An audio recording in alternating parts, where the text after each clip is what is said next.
All right, all right. Hello, everybody. My name is Jason, um, and today I'll be talking about healthy habits in college. So there's three big aspects to your physical health. Well, we got eating right, make sure like you're eating enough food, eating the right food. There's sleeping right, there's moving right, and like exercising. So a little poll for the audience here. Raise your hand if you feel like you eat enough. You feel like you eat healthy. Like you enjoy. Like you feel like you're doing food right. I guess. Pretty solid people. And how do?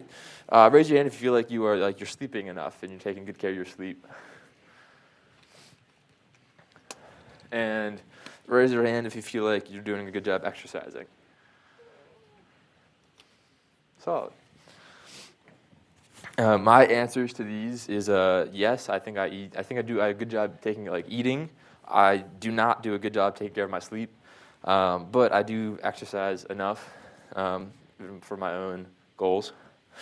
So today, I guess the format for this presentation, I'll be talking about like my experience at RIT and how it's kind of changed as I've gone through the past 3 years, and how like what I was doing during those years kind of impacted my experience. So my first year here, back in 2019, I found myself in a very fun habit of eating lots of candy and like lots of sugary foods, and it was terrible for my diet, also terrible for my acne. And fun fact for males, like your acne on your face, like around your chin area, that is entirely, like that strip of your face is entirely defined by what you eat. So if you eat lots of sugary foods, lots of like white rice, lots of like pastas and stuff like that, you're gonna have bad acne because that's just like all sugar. But then after that, I started exercising over the summer, and then came back for my sophomore year, started to eat better, and started to exercise back in January 2021. And now, like, I'm trying to work on sleeping better, and I was really good about it this semester until like this week, where I would get to bed by like 2 o'clock at the latest, normally around like 12 o'clock, and it was actually fantastic. But last night I was up till 4:30 doing crypto homework, so it's not going too well.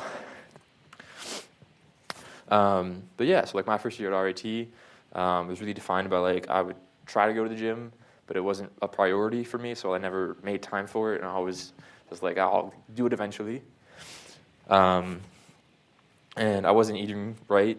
There was both semesters, fall and spring, there was a month of time where I would like get 3 hours of sleep. I would come to class in the morning. I would drink a rain, which is about 300 milligrams of caffeine, pop a caffeine pill, eat a box of Mike and Ike's. That would be my energy for like half the day. It's terrible. Absolutely terrible. Don't do that. And I gained a lot of weight my freshman year just because I went from like an active lifestyle, being like in high school, to like not really doing all that much in college. And like the exposure that you get when you move to college is that you now have so much freedom over your diet. And you go to like Gracie's and you can get a fast food drink, and you can have milk. And like all these like college diets are generally defined by sugary drinks, lots of carbs, and not a lot of like other nutrients. And so it's kind of stacked against you, and that's why the freshman 15 exists. And my sleep schedule was terrible. As I said, like getting 3 hours of sleep every day for like a month. At the end of that month, I was just like emotionally drained, tired, and like miserable. So don't do that. Get some sleep. But then like we went online for Corona, and that didn't really help all that much. But I went home, and I was still like nocturnal. Like I'd go to bed at like 4 or 5 in the morning, wake up around like 2 in the afternoon. But I was eating better because I was home, and my parents were taking care of the food. And actually, like my last final in May, I took the final after staying up the entire night before. I went for a bike ride, and it just felt so amazing. I was like, I got to do this more often. It's like that summer, I really made time to go out and like bike and to like try to just exercise a little bit every day, and it was really good. And I had these ideas that I would start to eat healthy and continue like exercising when I got back to school, but eating healthy is such an ambiguous term, and like it didn't really go out. It didn't really happen all that well. And so I'm hoping with this presentation I can share some of the stuff that I've learned the past 3 years of trying to live a healthy or healthier lifestyle with you guys, to help you guys on your journeys with whatever you guys are trying to do. So we're gonna start with like eating. So when I came to campus, in my fall of sophomore year, so fall of 2020, like I was trying to be like really healthy right away. So like eating, like I tried to make my own bread, which happened one time, and it took way too much work. So I was like, dang, I'm done with this. And I was trying to eat like organic foods, and I went like all the way from the way like at the start. That's just not a good idea either. You kind of have to like gradually find your way into it, which I eventually learned. So on-campus dining options, as I kind of talked about, like are kind of stacked against you in terms of trying to eat like very healthily, because carbs are cheap and meat is not. And so campus food is generally going to be defined by lots of carbs, so like lots of rice, lots of pasta, lots of bread, and not a lot of meat. And so like your balance between carbs and proteins are really low. And it's also expensive to eat on campus. And if you're a freshman, you don't have a place to cook. And all these factors just make it very difficult to really go out and like meal prep or eat like a healthy stuff when you're like living on campus. Fortunately, there are some on-campus resources that I'll talk about later to make it a bit better, but there's additional obstacles to overcome if you don't have your own kitchen. But the one thing you guys can do if you're living on campus is start with gradual changes. Campus does do a good job offering fruit and vegetables. At pretty much every dining location, you can buy like a cup of fruit. And that's a good replacement for like your candy and your sugars, because it's more natural, it's easier to digest, and it tastes better, in my opinion. And so if you're somebody who eats a lot of candy, you could consider eating more fruit. But just generally, like, you need to make progress over time instead of trying to dive into it right from the start. Because little improvements lead to little accomplishments, which snowball into bigger accomplishments. Instead of diving like all the way right in, it's like I'm gonna make my own bread. I'm gonna do all this really healthy stuff. Like it's too much, and it's not gonna go well like one day, and you're gonna just like fall off. That was my experience. So, and so like why is eating right important? And healthy eating is like very broad category, and it can literally be anything that you want it to be. It's eating the food that is right for you, the nutrition that you need. So, and like in weightlifting, for me, it's like if I'm trying to lose weight and cut, like I want to eat less food. I'm trying to gain weight and bulk, I want to eat more food. I'm trying to maintain, like those are all just like different things, different goals that you can have in regards to eating healthy. So whatever you're doing, like it can be considered healthy eating. So.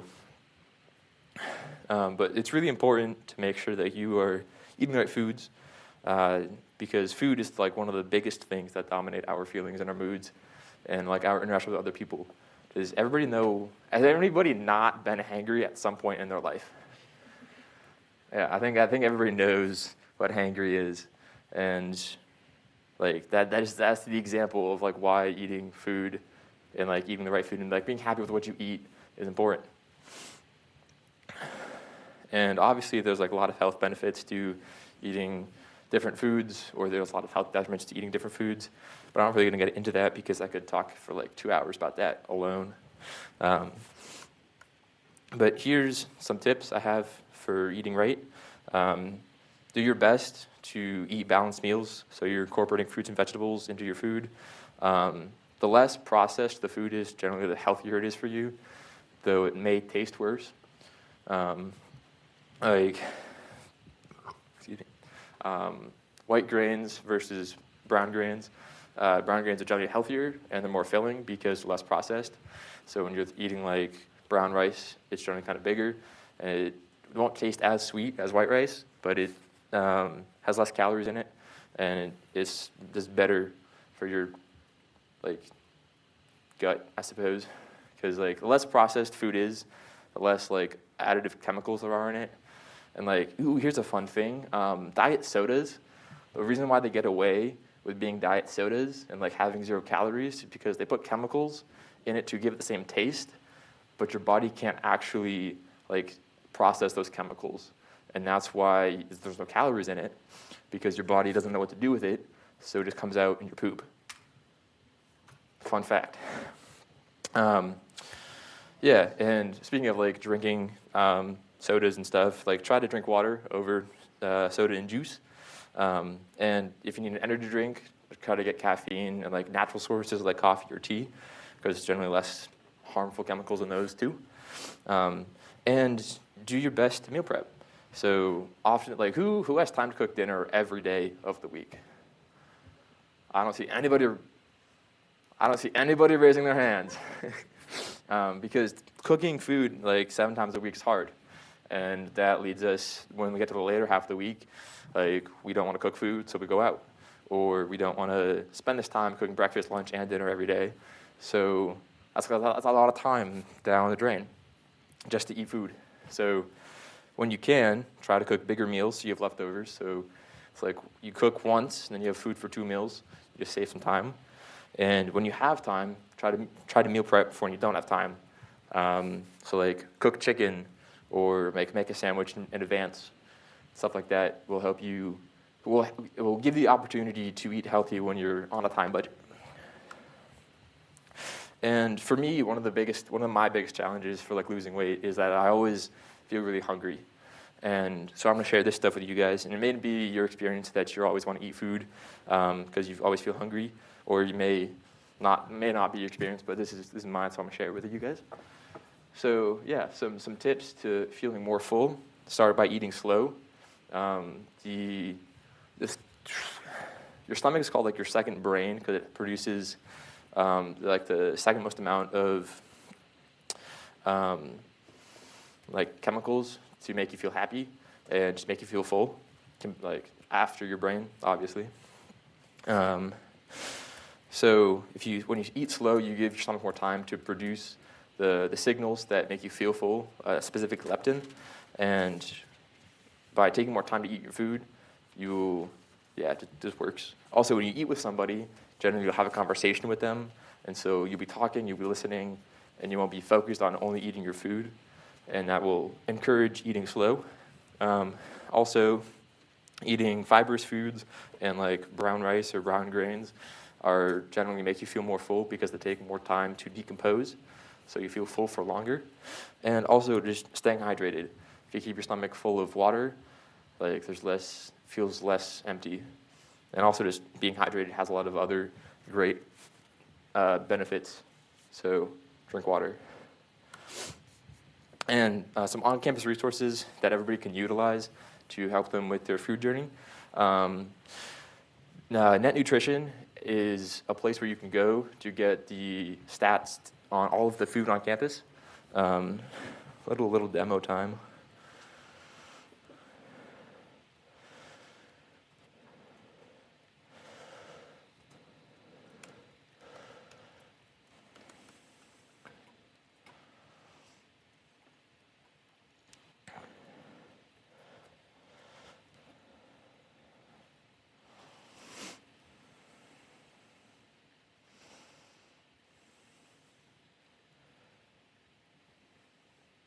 So here in Net Nutrition, we can see every on-campus dining location.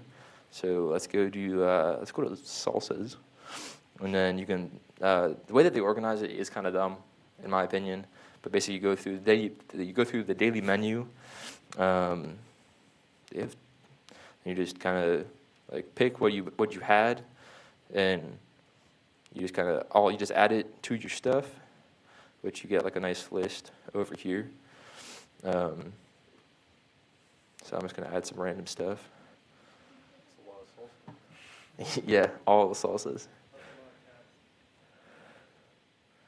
Yeah, I was doing crypto homework last night, and that's all the tabs from the homework. I wonder what I'm doing right now. So then once you have like your food all like picked out for like your meal, you just hit meal nutrition, and then it gives you the macro breakdown of your calories from every single thing, and then it gives you a nice sum at the bottom, and then you've basically got your breakdown of like your fats, your carbs, and your proteins, and it's one way to get nutrition information when you're on campus, because most locations don't do it automatically.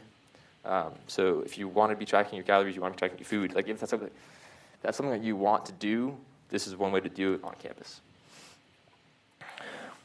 Gonna go back to my slide deck.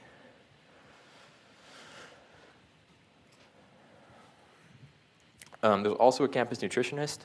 Susan Grace is a resource that you guys can all utilize to help make food plans and like come up with ways to eat food.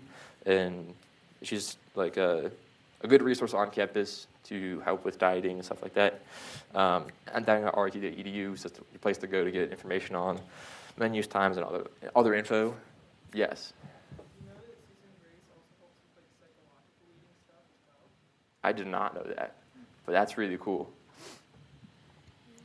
And this is going back to dining. That can be very helpful because if you want to plan your day out around when you have classes, when you are able to get food, you can do that, and that will also help with like eating on a schedule. So yeah, that's all the food stuff. Yeah. So talking about exercise and like moving now, my journey started summer of 2020, Corona summer, and like basically I just kind of started biking that summer. That's all I did. I went for like a 20-minute bike ride like every day, and it felt great, and I felt great, and it was a great time, and slowly built up like endurance and the ability to go out for longer. And like there was this really big hill that had like a conservatory at the top of it, and one time I biked all the way up the hill, and I didn't have to like get off, and that was just an amazing accomplishment during the time. Then I came back to campus in the fall of 2020, and my friend was going to the gym, and she always asked me if I was going to go to the gym with her, and my answer was always, I'm way too busy, and I never made it a priority to go, and I never went until I got my co-op in January. I started going, and I would go like a little bit, and it slowly built up this pattern of going more consistently and being able to do more different exercises, and this slowly progressed into somebody who would go 4 to 6 times a week, which is what I am now. And I didn't like try to dive right in on January 1st with like a New Year's resolution. It's just a thing that I started doing in January, and slowly built up like tracking PRs and like planning out workouts and learning more about form. And it was a slow progression to learn more about lifting and make it more of like a hobby, I suppose. And as of right now, I've been lifting for, I guess, a year and a month, and I'm on a cut, trying to lose weight and like bring out muscle definition. So, I mean, it's kind of bad right now. I haven't been to the gym since Monday, but yeah. And you don't have to do all that, like go to the gym and plan to track your PRs and everything. Like walking, like going on a brisk walk for 10 minutes every day, especially in the winter, is absolutely phenomenal. Like it's just so good, it's crazy. It's been proven to help combat seasonal affective disorder by when you go out when the sun's out. I mean, it's not out right now, but you go out when the sun's out, and you soak up like vitamin D, and you just feel happier because you're outside, you're doing something that's good for you, and you're getting good nutrients from the sun, and it's fantastic. And I guess if there's one thing that you guys take away from this besides sleep, it is this. It's like if you guys could all like walk for 10 minutes every day, that would make my year. And like the whole like touch grass every day, that's a pretty good one too. It's very easy to get buried behind a computer screen. I've been a victim of it several times, where I just like be so stressed out about whatever I'm doing, whether it was like a CS1 or CS2 project, or work on the writing tool right before competition. Like just get ingrained and engrossed by your computer screen. Like going outside, taking 5 minutes to breathe fresh air. It's wonderful. And just like make sure you guys take care of yourselves while you guys are behind computer screens. And this one's also really good too. Trying to stand or like go for like a little walk every hour. I know when I'm up in the labs, like in the club room for a long night, every hour I'll go up and I'll just walk around the GCI twice, and then I'll go back to my work. Like one, it's great for like exercising, and two, it's great to take like a little mental break and just kind of like focus on, just like don't focus on your work and just kind of like breathe. And then if I could tell you how many times a solution has come to me when I've been walking, I wish I could. Happens way more often than I would wish it would. So yeah, but like here's some tips if you guys wanted to start working on exercising more. Just like walking or going for a light run for like 10, 20 minutes every day. That's phenomenal. I said there's so many health benefits associated with that. Like I could talk about that for 2 hours. But if you also wanted to get into like long distance running, I know a lot of people think like, oh, I got to exercise, I got to run. Like you can do that. If that's your thing, great. It's not my thing. I tried to make it my thing and I hated it. So it's not my thing, but if it want to be your thing, that's great. Pretty much whatever you want to make your thing, that's great. But here's some tips if you wanted to get into weightlifting or doing strength training. A lot of people, and myself included, like when I was trying to go my freshman year, I always thought that though everybody was going to know that I didn't know what I was doing, everybody's going to be judging me because I didn't have any muscle definition, and that everybody's going to care about what I was doing. And the truth is that actually nobody gives a shit. Wait, can I say that on stream? Yeah, let's go. So yeah, like it turns out that nobody cares. Everybody's at the gym to focus on themselves. And if they are there to bully other people, well, everybody kind of comes at your defense. And that's the truth of it. But it can still be really intimidating to get into the gym and to like start doing weightlifting. So what I would recommend, and this is kind of what I did, I was like, get a training partner. It's really hard to be disciplined to yourself, but it's a lot easier to be committed to somebody else. And I've had the best success with going to the gym consistently when I've made a plan to go with somebody else, and they can hold me accountable. So finding somebody to lift with is a great way to start going consistently. And going during off-peak hours is also really cool. A lot of people go to the gym right after work from like 4 to 6, 4 to 7, and they go in the morning from like, I don't know, like 7 to 10. So if you can go like during the day when nobody's there, that's less people that you have to see, less people that have to see you, and it's less people who will be using equipment, so you don't have to ask anybody, work up the courage to ask somebody when they're going to be done. And that's really cool. And wear whatever you're most comfortable in. And it could be baggy clothes. It could be really skin-tight clothes because you want to show out your muscles. It's really up to you. It's more about like whatever you're comfortable with. You'll see all the varieties of the clothes in the gym. I've seen some really strong people outbench me in jeans. So that was an experience. But I've also seen some really, really strong people just wear baggy clothes, like really baggy sweatpants, really baggy hoodies all the time. Like you'll find somebody wearing everything at the gym. I've seen guys wear polos, like work shoes, because they're coming in lunch. So your gym attire, whatever you're most comfortable in, because that'll give you the most amount of confidence. And bring your earbuds and listen to your favorite music, because if you get some music to pump you up, like that'll just help with like your lift. And yeah, if you guys want to talk about anything else, let me know. I was talking about doing this presentation with my roommate this morning, and we started talking about some specific stuff. And we started like talking for like half an hour, and I could easily devolve into like a days-long conversation about weightlifting and like different aspects of eating and all that with those goons over there for like a weekend. We'd start talking on like a Friday. We'd wake up on a Sunday, and we'd be like, oh shit, web homework's due on Monday. But yeah, so some on-campus resources.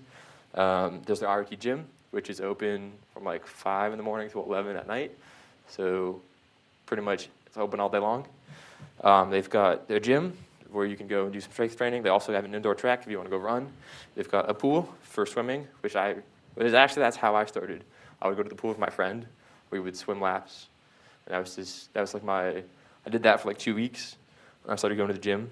And like that was my intro into weightlifting. And then there's also basketball courts if you want to go ball. There's racquetball courts that the professors will use all the time. And there's like a racquetball leaderboard. So if you get really good at racquetball, you could go racquetball on your professor if you wanted to. And there's also wellness classes that you could take that will get you like very active and like could help you with weightlifting and whatnot. So there's a weightlifting wellness. There's a ninja training wellness, which you go downtown for. And I think Emmanuel did it. So if you have any questions about that one, you just ask him. And there's some other ones like PX90, which is like a CrossFit style class. So yeah, those are some on-campus resources. And lastly, we're going to talk about sleeping, the thing that I suck the most at. So sleeping right is the number one thing that you can do to impact your college experience. How much do you sleep a night? At the start of the semester, I was doing my best to get 6 to 8 hours of sleep every night. And I was forcing myself to be in bed by like 12:30. And if I really had to be out, it was like I was on my way back by 2 at the latest. And that worked really well for the first like 3 weeks. And then this week, everything's kind of gone downhill. And like I said, like I was up till 5 last night doing crypto homework. It was not a good time. And like my freshman year, like I spent 2 months of my freshman year getting 3 hours of sleep and drinking energy drinks all day long. And I was miserable and like emotionally exhausted. I could like barely function. I wasn't doing well in my classes because I wasn't getting enough sleep, and it was not a good time. So quite literally everything that you do depends on how much you sleep. And here's a fun fact. If sleep wasn't important, then we wouldn't have to spend 1/3 to like 1/4 of our day doing it. So name one other thing that you do every day that takes up 1/4 of your entire 24 hours. Sleep. So nothing is more important than your sleep, and learning how to defend your sleep is a skill that I am still working on, and it's something that's really important to do. And so yeah, it's not been pretty. There's been times where I've been really good at it, which is like the start of this semester, but like for the most part, the rest of it's been pretty bad. Like first year, obviously like 3 hours of sleep for 2 months. My second year, I was a lot better in the fall, but then like in the spring, when I went on co-op, I was in this weird pattern where I would sleep from like 4 a.m. to 8 a.m., wake up, go to work, and I'd fall asleep. I'd take a nap from 4 p.m. to 8 p.m. I'm on like a 4 and 4. Not fun. But I mean, it worked for a bit. Not great. Would not recommend it. My third year, like last semester, really struggled with sleeping, and there was a lot of nights where I just couldn't fall asleep. And like, it was due to other things that was happening in my life, but it wasn't a good time either. Like I think at the start of the semester, I couldn't fall asleep, and so I decided I'd go watch the sunrise. And I was getting ready to leave as my roommates were getting ready to go to the gym, and it was an interesting good morning. So yeah, like this semester I'm really trying to focus on my sleep and like getting enough of it and taking care of that aspect of my health. So here are some things that I've learned in the past couple of years about how to do sleep the right way. So setting routine and following that routine as best as you can is like the number one tip I have. And it's like trying to be asleep by the same time every day will really impact the quality of your sleep. And some things that you can do, and some of the things that I do to help me fall asleep, breathing techniques, where you just like focus on your breathing, like in and out for a little while, just to like calm your mind and calm your body, helps you unwind. And some tips that I've read online that could help. I've yet to try them myself, so I'm not speaking from experience here. But if you're somebody like me, where you have a bit of anxiety and like you worry about the things that you didn't get done that day, if you write down what you did do that day, like the things, your small accomplishments, then you can be like, hey, I was actually productive. That's good. And then here are the things that are bothering me that I can just do tomorrow. If you write those down, they're now out of your head, and you can focus on sleeping instead of worrying about what you didn't do. And I really like listening to music and kind of like calming down by listening to some of my favorite songs. There's lots of different music playlists that you could listen to fall asleep to, whether it's just like slow piano music, slow jazz, binaural beats is another one. But my biggest tip is defend your sleep. As I said, it's the most important thing that you're going to do in your entire life, and especially in school. So your homework, your red team projects, your black team work, any of your passions for other aspects of your life, it's not important. It's not more important than your sleep is. And it's okay to say no when somebody asks you to stay up and do something. You can say no. I gotta go. I gotta sleep. That's important, and learn how to do it. It's gonna be hard. I know it's been hard for me to say no. I haven't done it once successfully yet. But being able to defend your sleep is important. Yes, question.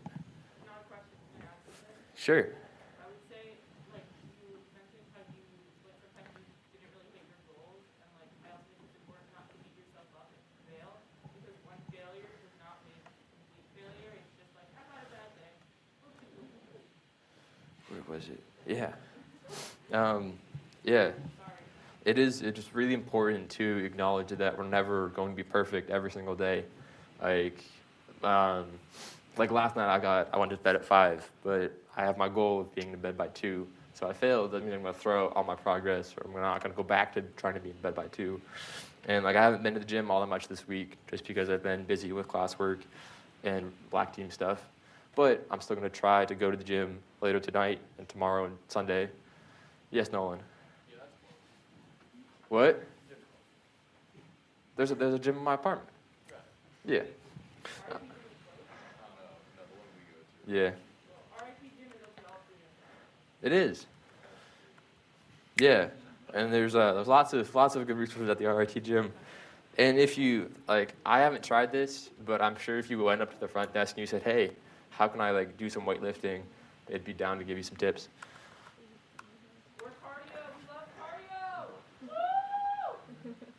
If cardio is your thing, good for you. It's not my thing. And I could talk about like why that's not my thing for a while, but I don't want to debate it at the moment. Question? Other than like the campus resources, do you have anywhere else you recommend to, like, if you want to get more into Help for sleeping? or just like for fitness in general? For fitness in general. So I've dedicated a lot of my time to like reading scientific articles about the like different ways to like do lifts and like different techniques and like the most like effective things to do. And I spent a lot of time looking at like the most effective ways to lose weight. And this is why I don't really like cardio, because it's been proven to not be that effective.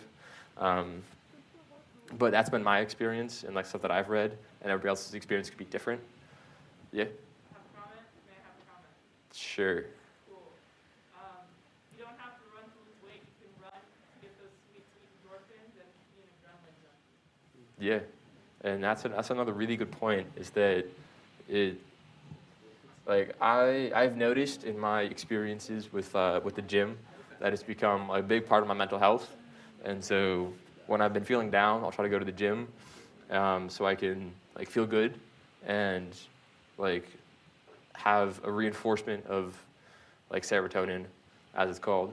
And I've noticed when I've been stressed out and like not feeling well like mentally, in the past I used to drink.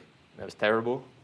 But now I go to the gym and I feel like I'm doing a lot better, like health-wise, because I've been doing that. Um, but yeah, so some campus resources for sleeping. I didn't find a lot, which is kind of unfortunate. But there is naps.rt.edu, which has a map of campus and places where you can go to take a nap. So if you need to sleep when you're on campus, check that out. There is the couch in the club. I lost the mic. Sorry, Forrest.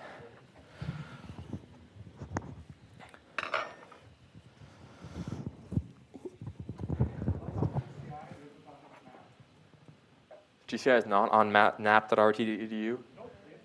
That's not nice of them. But in the GCI, some good places to nap. We have the club room couch. There's the couch in the office. There's obviously the uncomfortable couches in the lobbies. There's the floor. Yeah. The grad school, like, the grad floor's conference room is pretty comfortable. You bring hammocks, you can do that, but like. Yeah, one of the old school techniques was to bring a hammock and then string it up in the breezeway between Gleason and Golisano overnight. Or you could put it like underneath the benches in like the old computing labs. That was also a thing. I did find some Sleep Well weekly workshops that was run by a person named Lisa Rizzo. They were scheduled for like November of last semester, but they appeared to be like a recurring thing, so maybe it'll become a thing again this semester. And I haven't looked into this one, so I cannot talk about my experiences. There's no backing on this other than things that I've heard. But if you wanted to try to get some help from on-campus mental health resources, you can check out the Student Health Center and CAPS and see what they have. But I've heard mixed reviews, so it could go bad, could go good. I don't know. But yes, here's some like long-term benefits of taking care of yourself and like trying to make yourself a priority in your life. Simply put, it's quite amazing. And study shows that taking care of yourself leads to happier relationships, happier life, and happier you, which is wonderful. And like big tips, it doesn't have to be big. It doesn't have to be like change your life to be happy style stuff. It's literally like walking for 10 minutes a day is shown to have veritable improvements in everything. And like eating one healthy meal a week has shown to have improvements as well. So it's small changes that make big effects.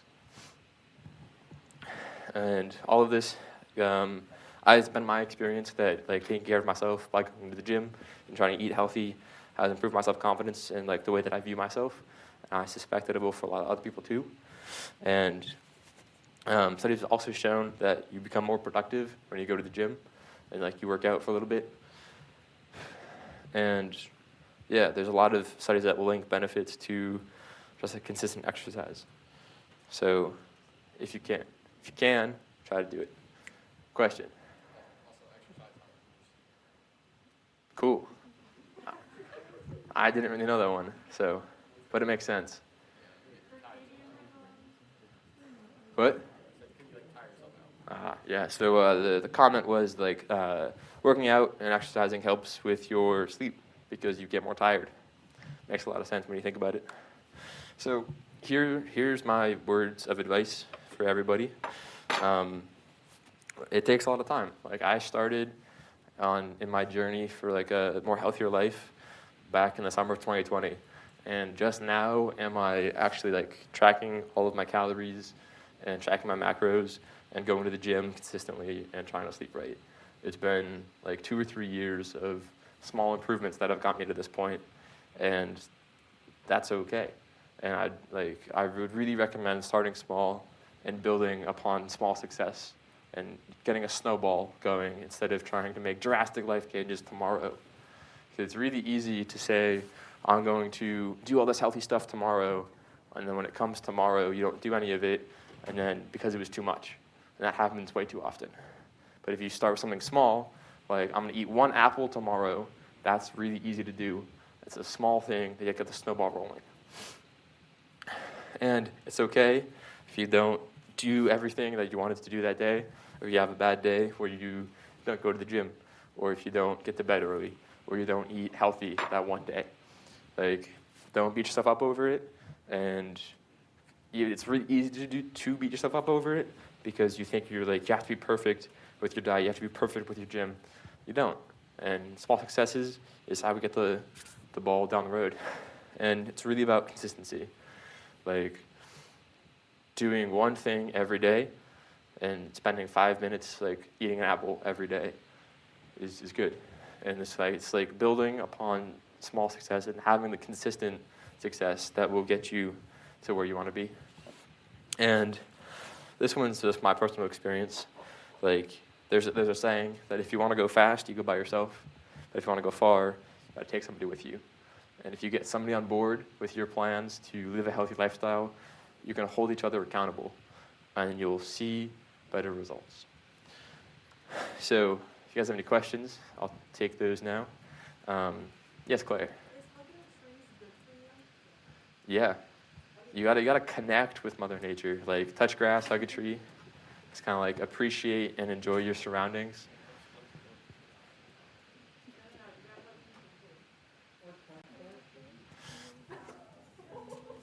Danny, you have a question? I didn't. Okay. But now I don't. Anthony, you have a question? No. Okay. And as I said, I could talk about all this stuff for literally hours and days upon end. So if you guys want to reach out to me, I'll be happy to talk about it. And if you guys have any questions that you don't want to ask now, I can also take them in DMs later. Yeah. Hope you guys took something away from this to help to lead a healthy lifestyle outside of your computer. And yeah, hope you guys learned something.